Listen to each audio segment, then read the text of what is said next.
Welcome to Behind the Badge. I'm your host, Chief David Malloy, Director of Public Safety here for the City of Novi.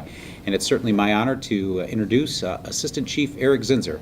And that's the first time we've been able to do that here on Behind the Badge. Congratulations and welcome, Assistant Chief Zinser.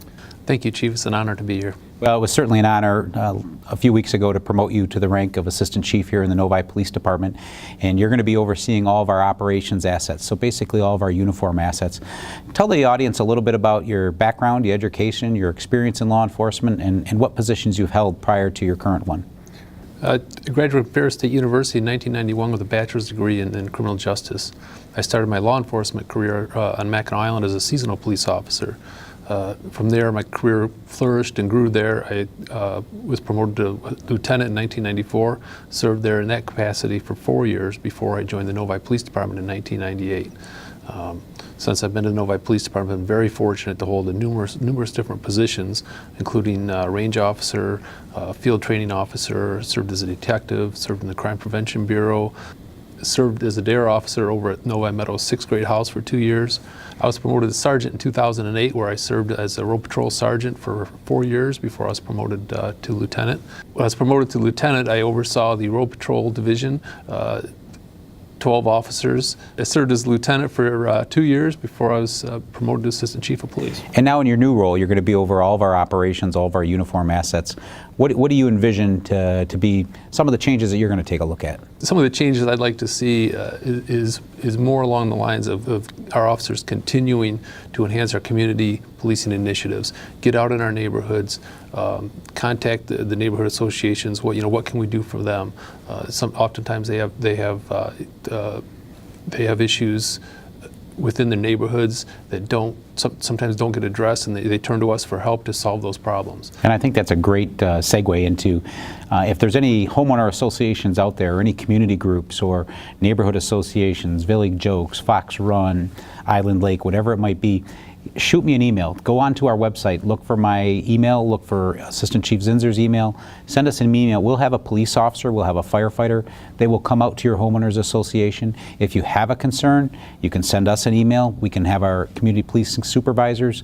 We have a map on cityofnovi.org that shows who the supervisors are for those districts that they might live in, and we can bring resources to your community meetings. Well, we certainly can, and by having the sergeant's email assigned to a district on the website, it makes it very easy for the public to contact our department, talk to the sergeant who's directly overseeing the assigned road patrol officers in their particular area. And another thing I think the residents should know about is on our website they can actually sign up for links. They can sign up for our crimemapping.com through the Omega group, to where they can get alert when there's a crime in their area, or they can get an alert when there's any crime reported in the city. And that's pretty much real time, within 6 to 8 hours.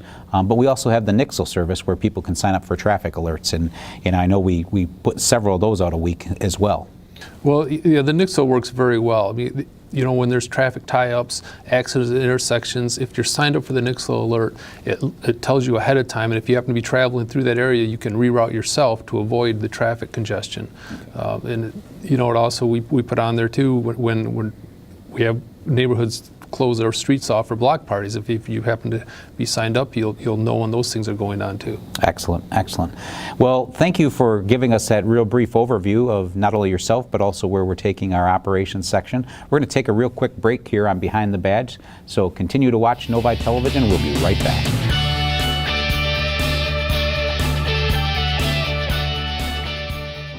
You make me wear my bike helmet. Taught me never to run with scissors. And to follow the swimming rules.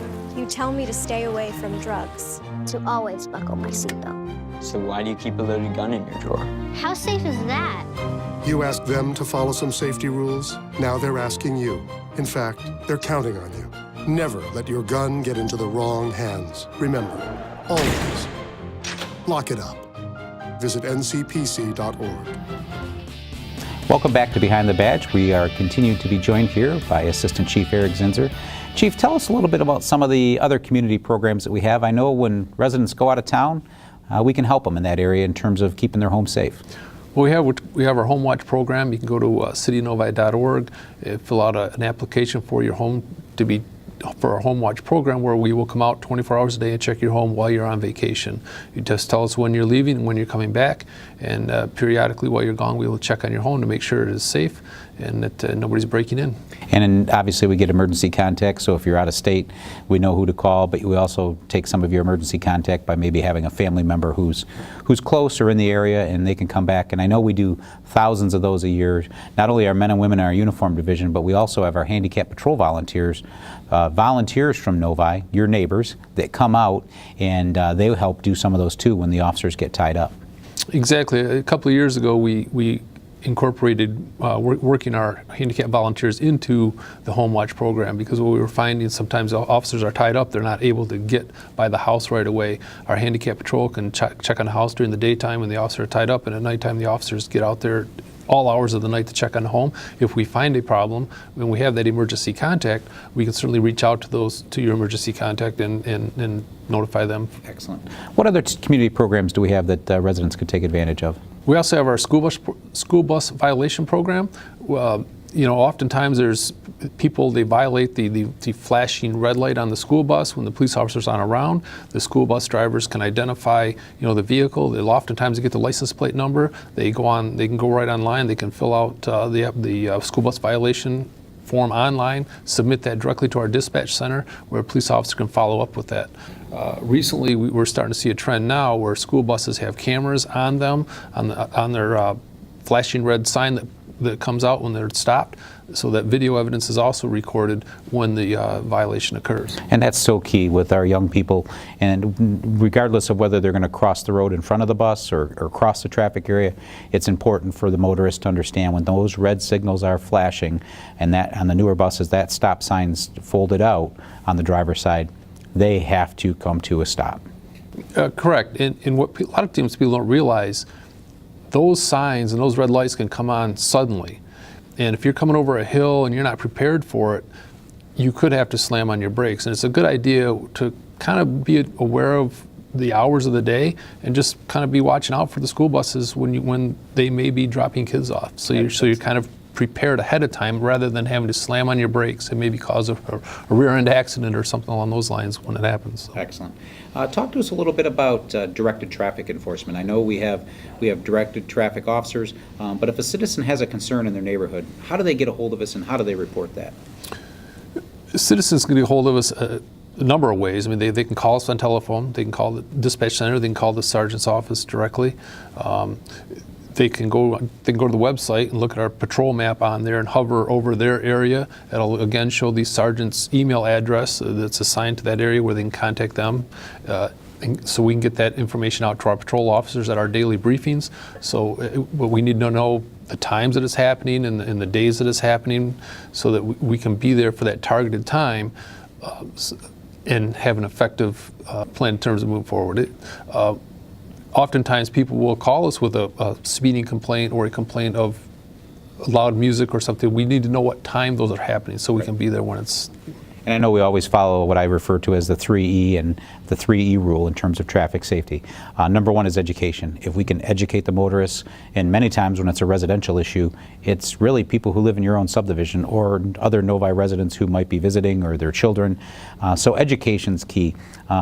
We also do it through engineering. Sometimes we need stop signs here, or we need to take a look at. All of our speed limits are not artificially set here in Novi. We follow the Michigan Manual Uniform Traffic Code, where they are all substantiated and validated with an engineering study by a professional traffic engineer, and we really follow the 85th percentile rule on how fast is 85% of the traffic going.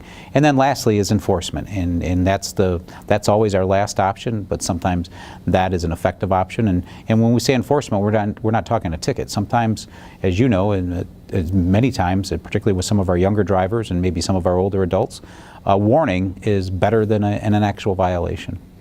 Well, it is, especially with the younger drivers. Oftentimes when people call in with their speeding complaints, they think we default right to the enforcement, and oftentimes that's not the case. We can go to homeowner association meetings, we can educate all the people in attendance there on what the speed limit is on the street, what times of the day we're seeing activity.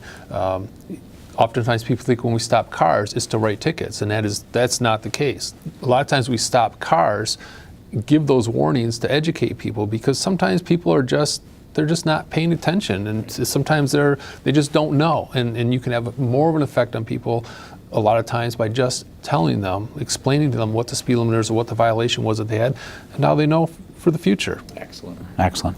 Well, Assistant Chief, congratulations again on your promotion, and I look forward to working with you in this new capacity as you lead our precious assets in our uniformed division, and look forward to great successes. So thank you for joining us here today. Thank you, Chief, and I look forward to serving the City of Novi as Assistant Chief of Police. Thank you. And to you, the viewing audience, thank you for tuning in once again to Behind the Badge. And until next time, continue to watch Novi Television.